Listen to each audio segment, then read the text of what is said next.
We're just about to go into the Biddeford Town Hall for an opportunity to talk with the mayor of the town of Biddeford and also the director of the economic development for the town.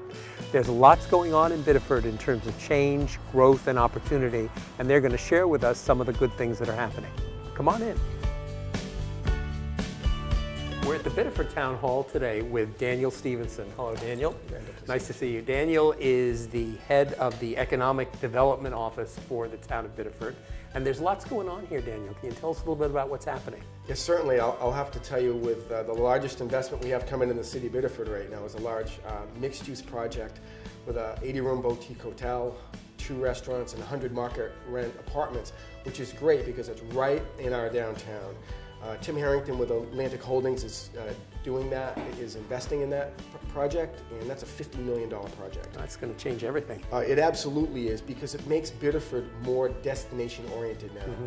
That will support a lot of our existing local businesses, especially our Main Street businesses that are, restaurants and galleries and things. Also, we have another large project by Nathan Zanton called the Lofts at Saco Falls.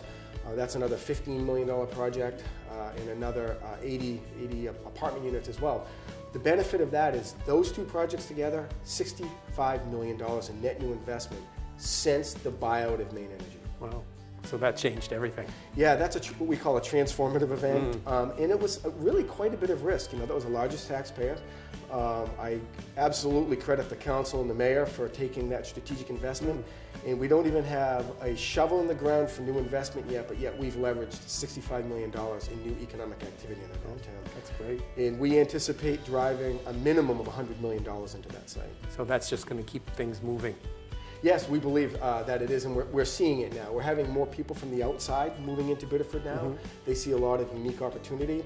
We've invested over $6 million in infrastructure in our downtowns, and sidewalks, and riverwalk, and streets. We're going to continue doing that. We use our TIF very wisely. We have a 3-to-1 leverage, meaning we get dollars from other places, whether it's federal or state grants. The Riverwalk Phase 2 is going to be completed.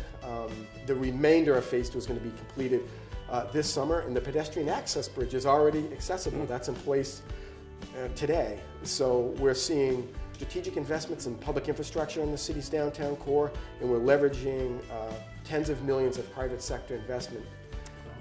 So there are going to be changes for people who live here, changes to attract people to come here, and changes for businesses. Absolutely. That's terrific. And now we're meeting with Alan Cassavant, who is the mayor of Biddeford.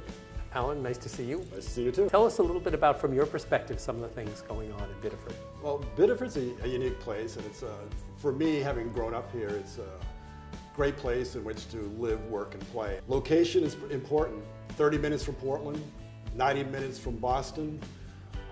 If you look at rates for rents and commercial space, much cheaper than both areas. So if you're looking to open up a business, for example, with a population between Biddeford and Saco of 40,000 people, great place to set up shop. Great beaches, wonderful beaches at Biddeford Pool and Fortune's Rocks.